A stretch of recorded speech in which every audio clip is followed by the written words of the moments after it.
Assalamualaikum warahmatullahi wabarakatuh. Ketemu lagi dengan saya, Pak FZ, di channel pembelajaran ilmu sosial dan prakteknya. Untuk SMP, SMA, maupun yang mau lanjut kuliah. Halo, apa kabar?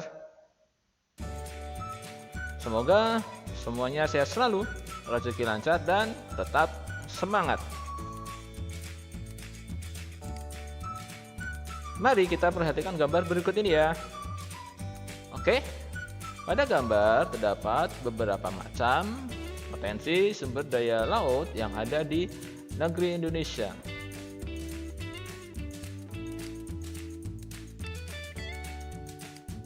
Oke, pada kesempatan hari ini saya akan membahas tentang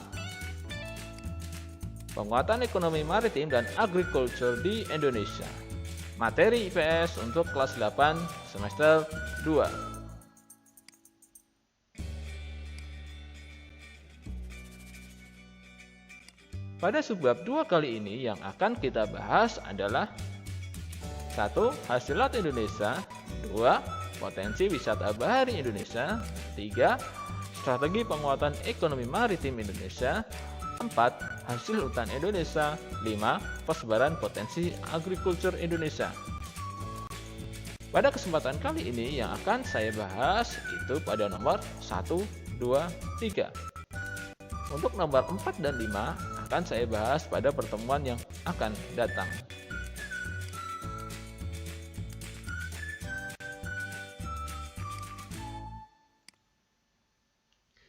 Kita bahas perbedaan dan persamaan dari ekonomi kelautan dan ekonomi maritim.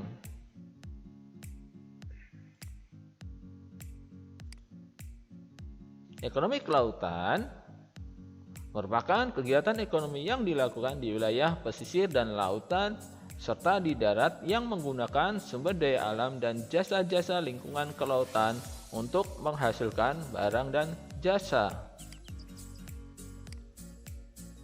Ekonomi maritim adalah kegiatan ekonomi yang mencakup transportasi laut, industri galangan kapal dan perawatannya, pembangunan dan pengoperasian pelabuhan, serta industri dan jasa terkait.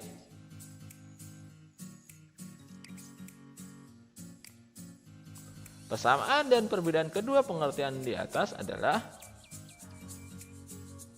untuk kesamaannya adalah sama-sama bertujuan untuk meningkatkan kesejahteraan manusia.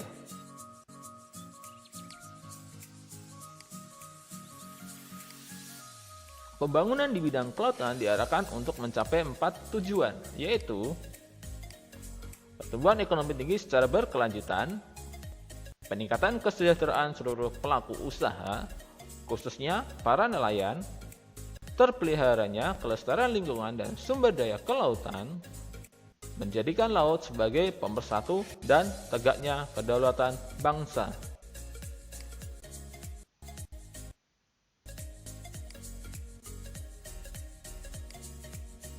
Pengembangan pariwisata bahari mempunyai efek berganda yang sangat penting, yaitu menyerap banyak tenaga kerja, meningkatkan pendapatan masyarakat wilayah pesisir, mendatangkan wisatawan dari luar negeri, dapat menghasilkan devisa.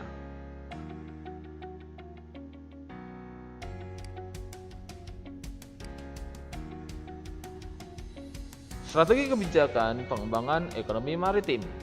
Pengembangan ekonomi maritim Indonesia perlu ditingkatkan karena dapat mendorong pertumbuhan ekonomi dan peningkatan kesejahteraan rakyat Indonesia.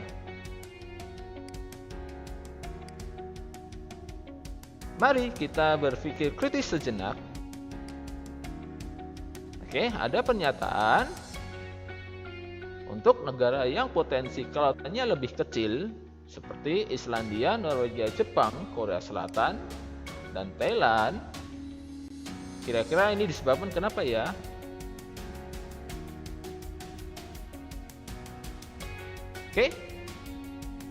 Ada yang tahu? Untuk jawabannya akan saya bahas pada pertemuan yang akan datang ya.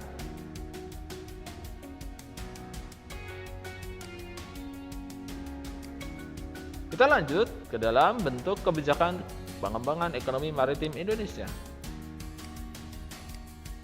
1. Perubahan paradigma pembangunan berbasis daratan ke berbasis lautan.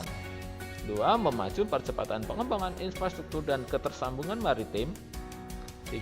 Pembangunan 5 pelabuhan besar dalam menyambut ASEAN Connectivity, seperti Pelabuhan Belawan di Sumatera Utara, Pelabuhan Tanjung Priok di Jakarta, dan pelabuhan lainnya seperti di Surabaya, Makassar, Kalimantan. 4. Menyiapkan regulasi yang sama antar anggota ASEAN. Oke, apakah ada yang mau ditanyakan? Oke, jika ada yang mau ditanyakan bisa tulis dan kirim aja ke email ruanggeografi@gmail.com atau bisa komen di kolom bawah channel ini.